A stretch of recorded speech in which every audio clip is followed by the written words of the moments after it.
Hello दोस्तों, आप सबका मेरे चैनल क्रैकिंग फैंग में एक बार फिर से स्वागत है। लास्ट वीडियो में हमने स्पाइरल ट्रैवर्सिंग मैट्रिक्स के बारे में पढ़ा था। अगर आपने मेरा वो लास्ट वीडियो नहीं देखा है तो आई बटन पे मैं उस वीडियो का लिंक दे दूंगा, आप उसे जाके देख सकते हैं। क्योंकि आज का वीडियो हमारे स्पाइरल ट्रैवर्सल मैट्रिक्स से रिलेटेड है। फैंग कंपनीज जब भी आपको कोई प्रॉब्लम देते हैं और आप उसे सॉल्व करते हो तो उसी प्रॉब्लम से रिलेटेड आपको एक एडवांस प्रॉब्लम देते हैं। तो आज की प्रॉब्लम स्पाइरल ट्रैवर्सिंग मैट्रिक्स के एडवांस प्रॉब्लम से रिलेटेड है। तो दोस्तों, आज की प्रॉब्लम है जिगजैग मैट्रिक्स और कई बार इसे डायगोनल मैट्रिक्स से भी रेफर किया जाता है। तो चलिए इस प्रॉब्लम को समझते हैं। इस प्रॉब्लम को हम दो मैट्रिक्स से समझेंगे, एक 3x3 मैट्रिक्स से और एक 4x4 मैट्रिक्स से। एक बार जब हम प्रॉब्लम को समझ जाएंगे उसके बाद उसके सॉल्यूशन पे डिस्कशन करेंगे और सॉल्यूशन के बाद हम कोडिंग पार्ट को डिस्कस करेंगे। तो चलिए 3x3 मैट्रिक्स से समझते हैं। इनपुट में हमको 3x3 मैट्रिक्स दिया है, यानी 1 2 3 4 5 6 एंड 7 8 9। आउटपुट आप देख सकते हैं कि आउटपुट में आंसर है 1 2 4 7 5 3 6 8 9।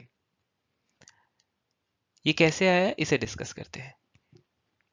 जो हमारा ट्रैवर्सल है, मैट्रिक्स को ट्रैवर्स करने का तरीका वो जिगजैग या डायगोनल होना चाहिए।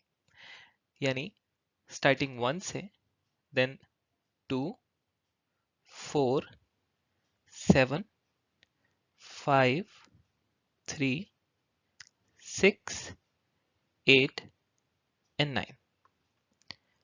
आप देख सकते हैं ये एक जिगजैग ट्रैवर्स है।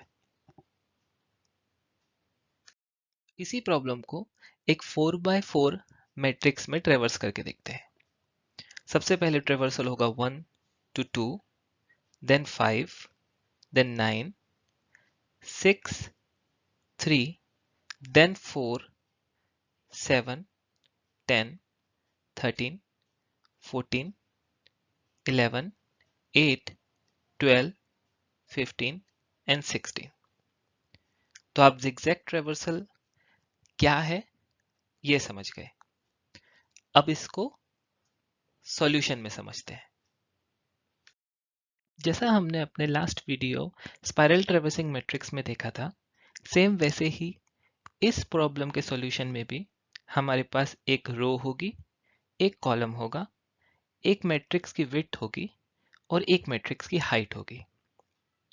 ये पूरा सॉल्यूशन कंडीशन बेस्ड है, यानी किस कंडीशन में हमें कॉलम की वैल्यू को प्लस करना है या रो की वैल्यू को प्लस करना है और कॉलम की वैल्यू को माइनस करना है, या हमें कॉलम की वैल्यू को सेम रहने देना है और सिर्फ रो की वैल्यू को प्लस करना है।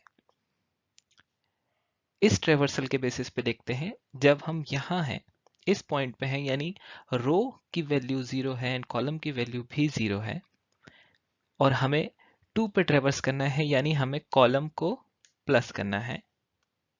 जब हमें 4 पे ट्रेवर्स करना है तो हमें कॉलम को माइनस लेकिन रो को प्लस करना है, यानी रो 0 से 1 हो जाएगी, कॉलम 1 से 0 आ जाएगा। और अगर इस कंडीशन 7 की ट्रेवर्स की बात करें तो इस कंडीशन में हम कॉलम 0th पे है तो कॉलम की कंडीशन को कॉलम को कुछ नहीं करेंगे लेकिन रो को हम फिर से प्लस कर देंगे। ठीक है। इस रो कॉलम ट्रेवर्सिंग के साथ साथ हम एक ट्रेवर्सिंग पे और ध्यान देंगे, वो ये कि इधर हमें डाउनवर्ड जाना है या अपवर्ड।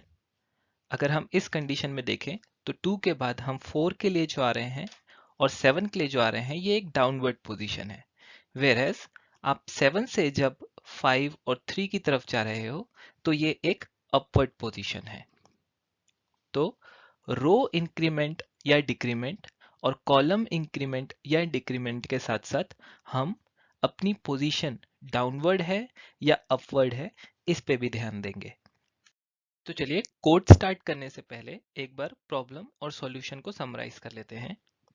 प्रॉब्लम स्टेटमेंट है कि हम अपने मैट्रिक्स को जिगजैग या डायगनली ट्रेवर्स करें, यानी हमारी जो ट्रेवर्सिंग होगी वो होगी 1 2 4 7 5 3 6 8 9। ये हमारा प्रॉब्लम स्टेटमेंट है।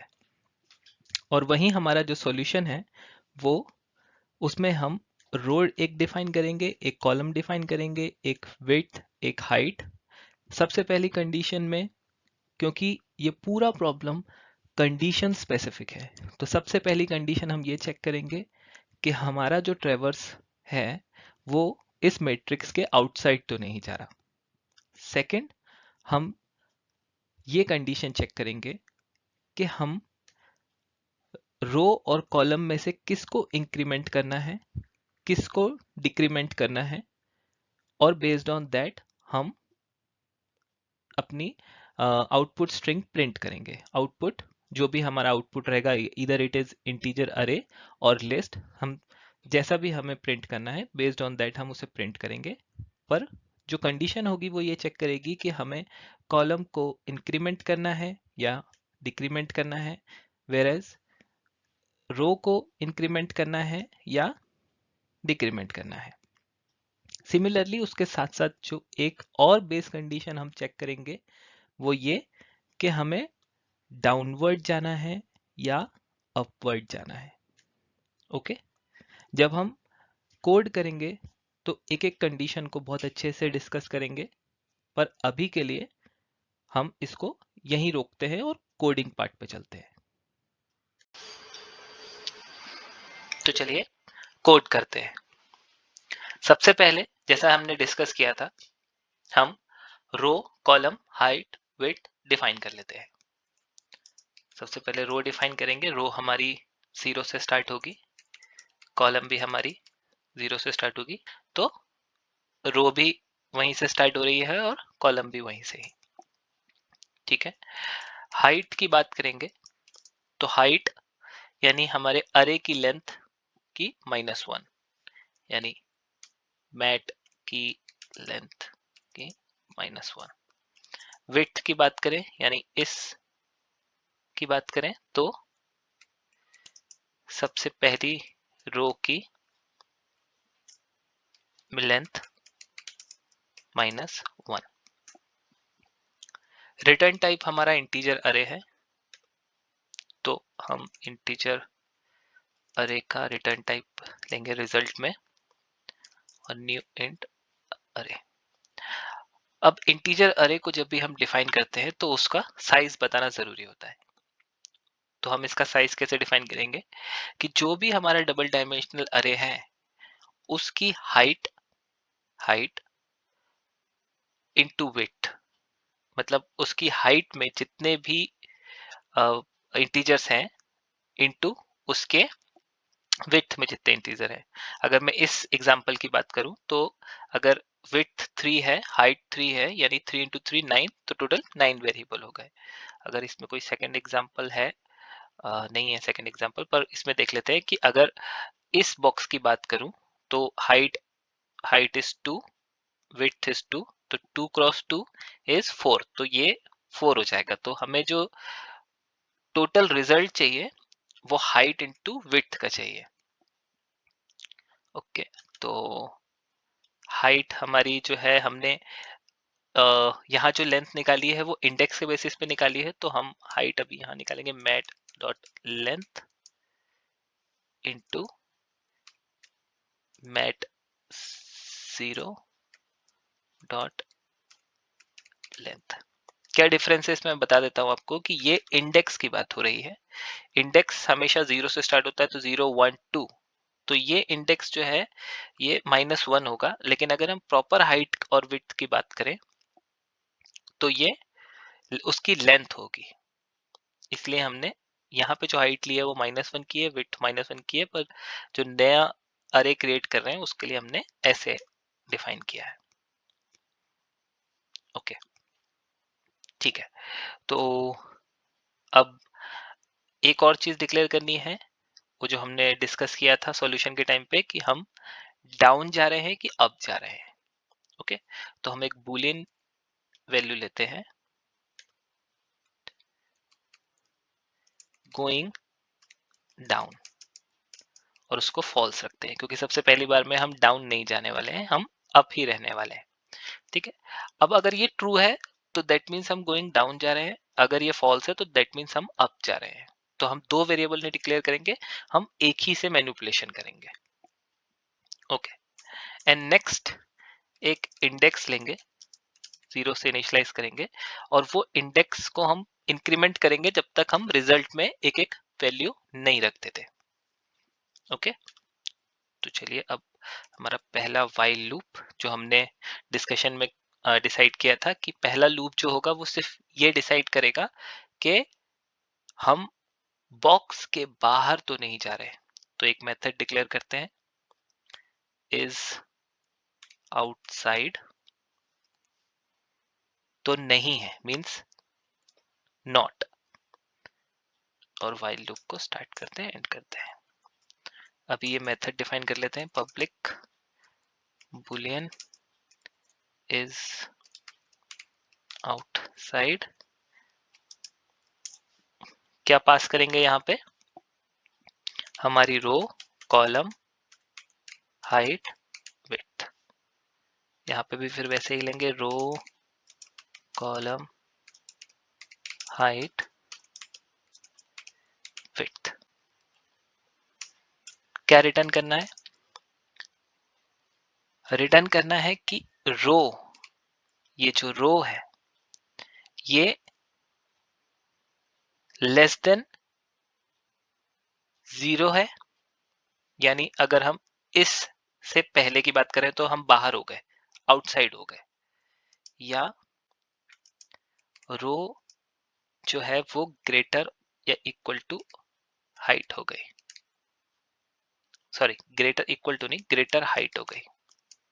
यानी अगर हम इस रो पे हैं, रो 0 की बात हो रही है और माइनस में चले गए मतलब हम इस बॉक्स से बाहर हो गए, और हाइट के बाहर निकल गए दैट मीन्स हम बॉक्स से बाहर हो गए। सिमिलरली कॉलम की बात करेंगे, कॉलम अगर 0 से कम हो जाए या कॉलम विड्थ से बड़ा हो जाए, यानी ये कॉलम की बात करें, कॉलम इस तरफ में कम हो जाए या ये विड्थ है अगर तो विड्थ के बाहर हो जाए, तो हम बॉक्स के आउटसाइड हो गए। और हमें कब तक ये लूप चलाना है, जब तक हम बॉक्स के आउटसाइड नहीं है। ठीक है, जैसे ही हम इस लूप के अंदर जाएंगे, हम सबसे पहले इंडेक्स पे हमारे मैट्रिक्स की यानी मैट की पहली रो और पहली कॉलम की वैल्यू को उसमें डाल देंगे। यानी अगर हम इसकी बात करें तो हमने फर्स्ट वैल्यू को अपने रिजल्ट में डाल दिया है। अब बेस्ड ऑन कंडीशन कि हम किस कंडीशन की बात कर रहे हैं, हम अपने रिजल्ट में वैल्यूज डालते चले जाएंगे कि कब कौन सी वैल्यू जाएगी। अब उस पर डिस्कशन करते हैं। सबसे पहले पूरा कोड कंडीशन बेस्ड है, तो हम कंडीशन लिखते हैं कि अगर इफ हम डाउन जा रहे हैं, गोइंग डाउन, मतलब अगर हम डाउन जा रहे हैं तो भी दो कंडीशन बनेंगी, या तो हम कॉलम 0 पे होंगे या हम रो की हाइट पे पहुंच गए होंगे, या तो हम कॉलम 0 पे होंगे या हम रो की हाइट पे पहुंच गए होंगे। ठीक है, तो इस केस में हम क्या करेंगे, अगर हम यहां पर हैं, कॉलम 0 पे है, तो हमें कॉलम आगे जाना है, आगे बढ़ना है, कॉलम को प्लस प्लस करना है। और अगर हम हाइट पे पहुंच गए होंगे तो हमें अपवर्ड जाना है। ठीक है, तो अगर हम कॉलम 0 पे हैं तो सबसे पहले तो हम अपने गोइंग डाउन को फॉल्स बोल देंगे, क्योंकि हमें अब अपवर्ड जाना है। हम अगर यहाँ पर है कॉलम 0 पे तो हमें अपवर्ड ही रहना है, हमें डाउन नहीं जाना है, हमें अप रहना है। और अगर हम इधर इस कंडीशन पे है, हम हाइट के बराबर पहुंच गए तो भी हमें अप जाना है, तो हम अपने गोइंग डाउन को जो वेरिएबल है उसको हम फॉल्स कर देंगे। और अब हम चेक करेंगे कि क्या हम रो की हाइट के बराबर हो गए। ठीक है, हम चेक करेंगे क्या हम रो की हाइट के बराबर हो गए हैं। तो हमें कॉलम को प्लस प्लस करना है, मतलब हमें यहां जाना है। ठीक है, तो हम क्या करेंगे, कॉलम को प्लस प्लस कर देंगे। एल्स हम क्या करेंगे, एल्स हम अगर हम यहां हैं तो एल्स हम अगर हम 4 की बात करते हैं, 4 पे हैं हम। ठीक है, तो हम 4 से क्या करेंगे, 7 पे आएंगे, यानी हम रो को बढ़ाएंगे। तो हम रो को प्लस प्लस करेंगे। ठीक है, अब अगर हम इन दोनों कंडीशंस पे नहीं है, नहीं हम कॉलम 0 पे भी नहीं है और हम रो की हाइट पे भी नहीं है, हम कोई नहीं है, हम कोई इस कंडीशन पे है, 5th पे है, 5 पे है, यानी हम ना कॉलम 0 पे है ना हम हाइट बराबर पे है, तो हमें कहाँ जाना है, 7 पे। यानी कॉलम को क्या करना है, माइनस, और रो को करना है प्लस। अगर हम यहाँ पे इस तरह बात करते हैं, ये कॉलम 1 है, ये पूरा कॉलम 1 है, ये कॉलम 0 है, ये कॉलम 3 है, ये रो 1 है, ये रो 2 है, ये रो 3 है।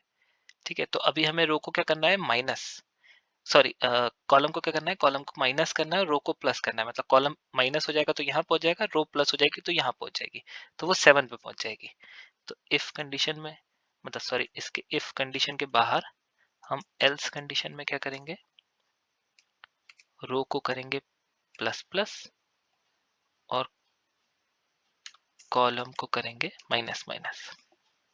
ठीक है, इस कंडीशन को एक बार फिर से समझते हैं, क्योंकि पूरा खेल कंडीशन का है, पूरा कोड कंडीशन से ही होगा।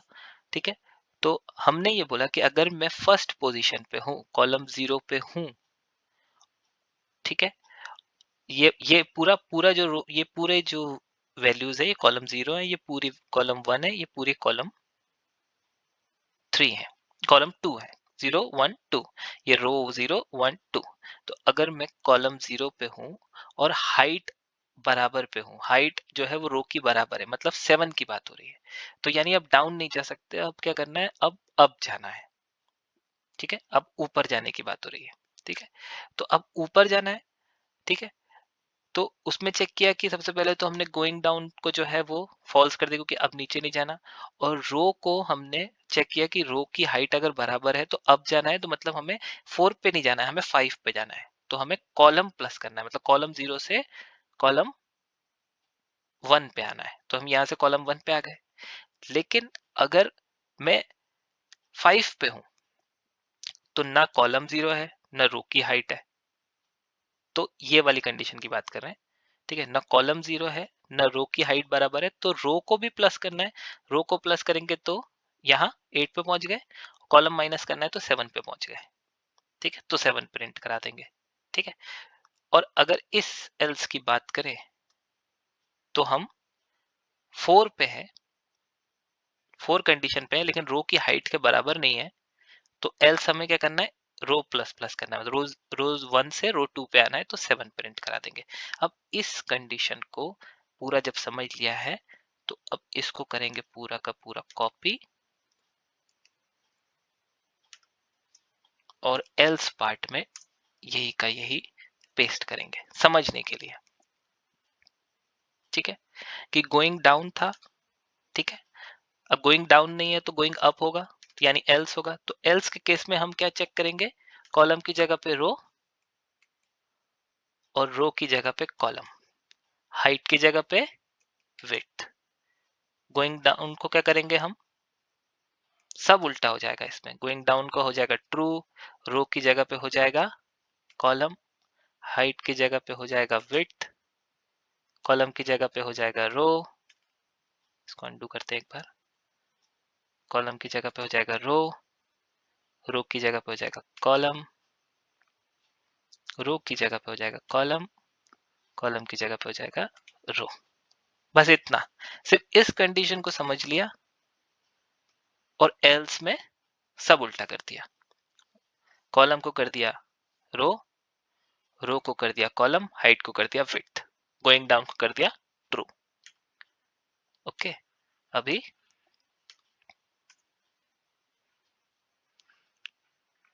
कहा ये पूरा इफ कंडीशन यहाँ, विड्थ यहाँ ये वाइल लूप यहाँ खत्म हुआ, वाइल लूप खत्म होते ही हमने रिटर्न कर दिया रिजल्ट को। ठीक है, रन करते हैं।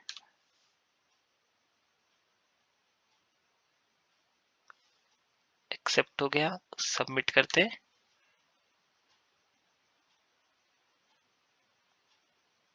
सबमिट हो गया। अगर एक बार आपको फिर से समझना है तो आप मुझे कमेंट सेक्शन में बताना, ये मैं फिर से समझा दूंगा। बहुत इंपॉर्टेंट क्वेश्चन है, बहुत बार पूछा गया है। ये क्वेश्चन आपको मोल्ड करके स्पाइरल ट्रेवर्सिंग मैट्रिक्स के बाद या स्पाइरल ट्रेवर्सिंग मैट्रिक्स को समझाते हुए कि ऐसे स्पाइरल ट्रेवर्सिंग होती है, अब इस स्पाइरल ट्रेवर्सिंग की जगह पे आप जिगजैग कर दो। दोनों क्वेश्चन को प्लस करके भी पूछा जा सकता है, स्पाइरल को समझा के जिगजैग भी पूछा जा सकता है। तो ये क्वेश्चन बहुत इंपॉर्टेंट है। हम वैसे भी सीरीज ऑफ क्वेश्चंस पढ़ रहे हैं, तो उसमें हम स्टेप बाय स्टेप जा रहे हैं। अभी हम अरेज की तरफ कंसंट्रेट कर रहे हैं, फिर हम लिंक लिस्ट की तरफ जाएंगे, डीपी आएगा, ग्राफ आएंगे, ट्रीज आएंगे। लेकिन कोई भी क्वेश्चन मिस मत करना। कोई भी क्वेश्चन अगर मिस हो जाएगा तो ऑब्वियसली आपको हर क्वेश्चन किसी ना किसी तरीके से पिछले क्वेश्चन से जुड़ा हुआ है, तो आप लोगों को प्रॉब्लम आ जाएगी।